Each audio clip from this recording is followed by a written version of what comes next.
favor, comencemos. ¿Por qué la actora sostiene que se afecta la libertad de expresión?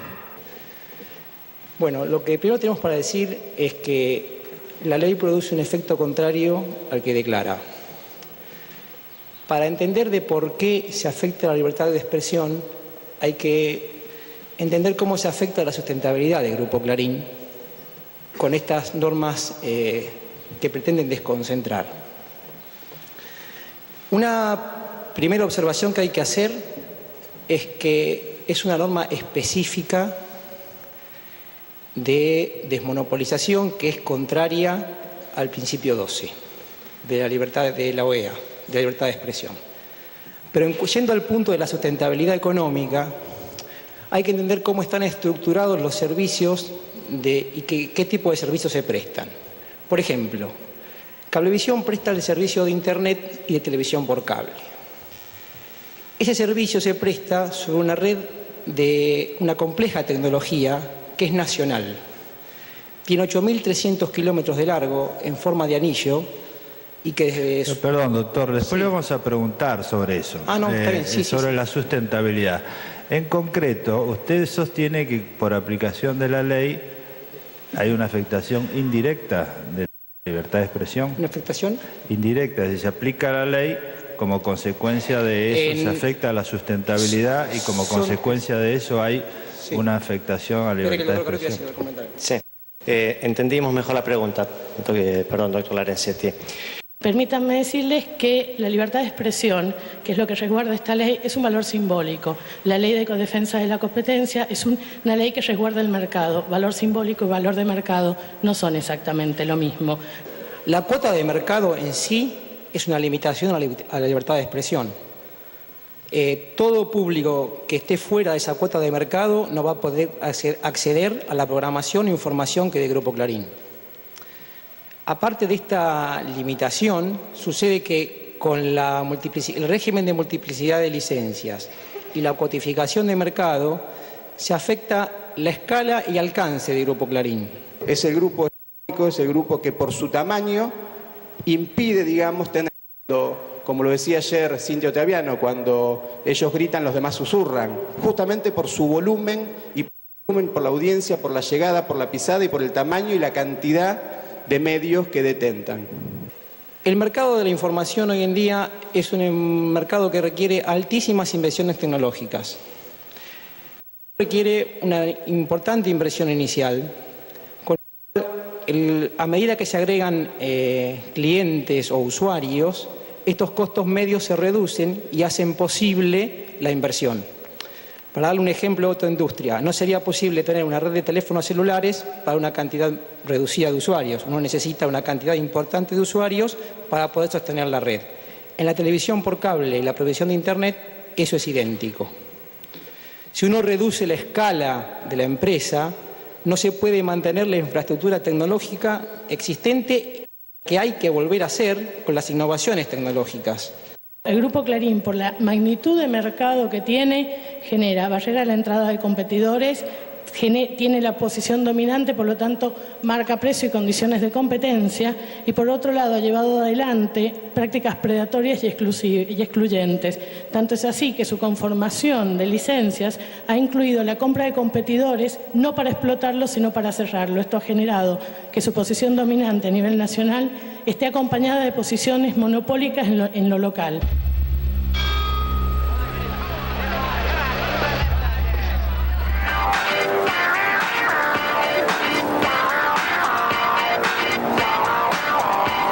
Esta cooperativa hoy es la única gran cooperativa de una capital de provincia, en este caso Santa Rosa, de la capital de La Pampa, que ha peleado por obtener la televisión por cable. No hay ningún otro caso en el país donde una gran cooperativa de una capital de provincia compita sin intermediación, sin mediación, con el gran monopolio nacional. Este proyecto se inicia en el 2001 como consecuencia de la gran crisis. En ese momento la cooperativa de Santa Rosa decide, ante la imposibilidad de muchos socios de no tener cable, porque no lo podían pagar, dar 4 canales gratis, por aire. no en competencia con el Grupo Clarín, que era el monopolio de Santa Rosa La Pampa, sino por aire. Clarín lo hacía por cable. Aún así, no quedaron ellos conformes, no aceptaron que nosotros diéramos 4 canales gratis para nuestros socios y, mediante una jueza de Buenos Aires, nos mandaron a decomisar los equipos con denuncias penales sobre nosotros. Esos equipos no lo pudieron decomisar por un hecho fortuito. Nosotros tenemos el servicio funerario dentro de la cooperativa y justo en el patio en reparaciones teníamos un coche funerario.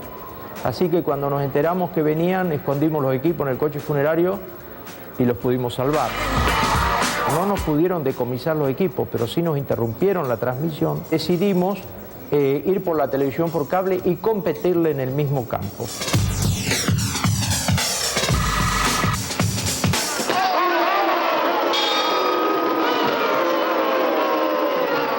Sí. Mínimo agregado, doctor Lorenzetti, disculpen. Hay una cuestión adicional, y como usted señalaba antes de la audiencia, que se refiere con las pruebas de este expediente, porque eso es lo que obviamente se debe resolver acá. En la pericia económica que han sido citados por los jueces de Cámara en los votos que son hoy materia de discusión en esto, se habla con toda claridad de cómo la red actual hace a la empresa sustentable. Sustentable quiere decir que puede seguir subsistiendo. Si se altera esa red actual y se imponen las licencias que nosotros consideramos que son limitadas e irrazonables, esa sustentabilidad se va a perder y se va a perder una voz crítica, quizás la única que hoy existe en nuestro país. Gracias. Lo que sostiene el Estado Nacional es que una licencia de servicios de comunicación audiovisual se enmarca en una actividad de interés público y que por lo tanto no es asimilable a la propiedad, digamos, de una fábrica de galletitas. Como se trata de una actividad de interés público, tiene expresas regulaciones y la Administración tiene en pos del interés común, es decir, no discrecionalmente, pero sí en pos del interés común, determinadas facultades.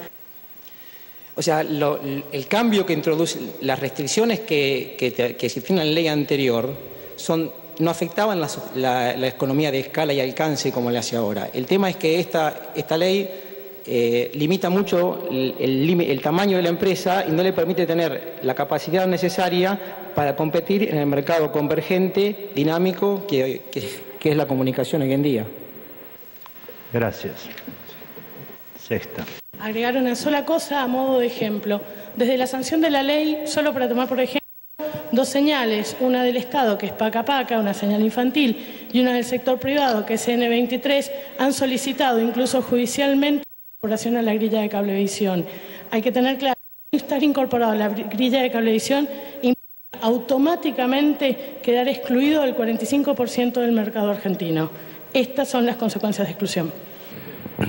Si la libertad de expresión requiere un volumen económico del Grupo Clarín, ¿qué ocurre con los demás grupos que no tienen esa entidad? ¿No tendrían libertad de expresión o deberían ser subsidiados para equipararlos al Grupo Clarín? ¿Cómo se explica que otros medios de comunicación hayan presentado sus planes de adecuación sin invocar este agravio? La situación de otros medios de comunicación requerirán de su estudio particular, de cómo reciben sus ingresos y de dónde prestan sus servicios. No, la pregunta se refiere no a la situación de otros grupos en concreto, sino al argumento en el cual basa su posición. Creo que es clara, usted dice es necesaria determinada sustentabilidad para tener libertad de expresión. Lo que no tienen ese volumen, ¿qué pasa? Es lo que dice la pregunta. Como argumento, en el caso... En relación a la libertad de expresión. En esto, íntimamente relacionado con el intento de explicación precedente, existen en el caso argentino otros grupos multimediáticos de menor tamaño que muestran rentabilidad, que tienen canales abiertos. Tenemos casos que expresan estos problemas de escala a un nivel menor. Lo que creo que debe ser establecido es que... Le pedimos que se concrete, porque el argumento en el cual sustenta su posición es necesaria determinado volumen económico para garantizar la sustentabilidad Y si no existe eso, hay afectación de la libertad de expresión. Quien no tiene ese volumen económico, no tiene libertad de expresión. El argumento más que... Intento reformular el argumento. Como economista me parece que hay un abuso de lenguaje en la aplicación sistemática de la palabra monopolio, mercados en los cuales hay una pluralidad de jugadores y oferentes, y creo que esto como economista debo dejarlo sentado. No hay ningún mercado en que participe este grupo que pueda ser caracterizado rigurosa y técnicamente como una situación de monopolio. Es bueno en este caso tener una idea del tamaño de lo que tiene el Grupo Clarín en lo que respecta a medios audiovisuales, que es lo que la ley regula, teniendo en cuenta también que el Grupo Clarín tiene y detenta en el uso, digamos, de la libertad de expresión, de la palabra, de la comunicación, muchos otros medios de enorme alcance que no están regulados por esta ley. Pero en ese contexto tenemos que decir que en los sistemas de cable, las licencias de cable que existen en nuestro país son 1.117, que están en manos de 709 licenciatarios, es decir, un promedio de 1,6 licencias por licenciatario. El Grupo Clarín detenta 237, 200 veces más que el promedio de los licenciatarios de la Argentina. Eso expresa alguna desigualdad en el uso de la libertad de expresión, por ejemplo. Clarín tiene 237 licencias. El siguiente competidor, el Grupo 1, que también se presentó en la adecuación al 7 de diciembre y va a desinvertir, va a adecuarse a los regímenes y al tamaño que propone la ley, tiene 49, de 237 a 49. La manera en que nosotros lo entendemos es esta, seccionando el tronco del Grupo Clarín y de cómo se presta cablevisión en todo el país, esa red tiene que dejar de operar de un día para otro. Desaparece una voz que hoy existe y esa es la afectación a la libertad de expresión. Perdón, doctor, una acotación adicional.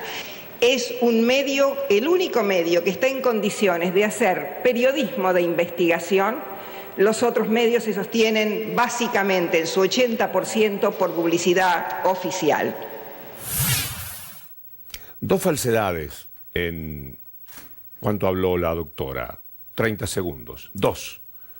El único que está en condiciones de hacer investigación. Va a ver que no es así.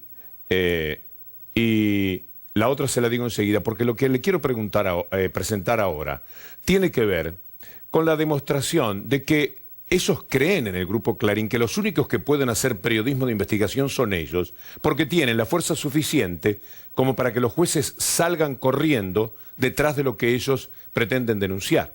Es ya célebre el doloroso caso del asesinato de la jovencita Ángeles, con aquello que logró Clarín con una testigo trucha y que inventó un argumento y que determinó que el juez, al ser Clarín el que estaba detrás, cambiase a la policía, sacó a la Policía Federal y puso a la Policía Metropolitana, sacó la del gobierno, puso la de Macri, para asegurarse algo porque querían involucrar a Berni, a un funcionario. Pero además sacaron a toda la gente del edificio a la noche y se la llevaron a declarar. Ese es el poder. Quiero mostrarles cómo otros pueden investigar. El diario Perfil se verá favorecido en esta comparación. Vamos a mostrarles algo de finales de noviembre del 2006. El diario Perfil denuncia el tema Skanska.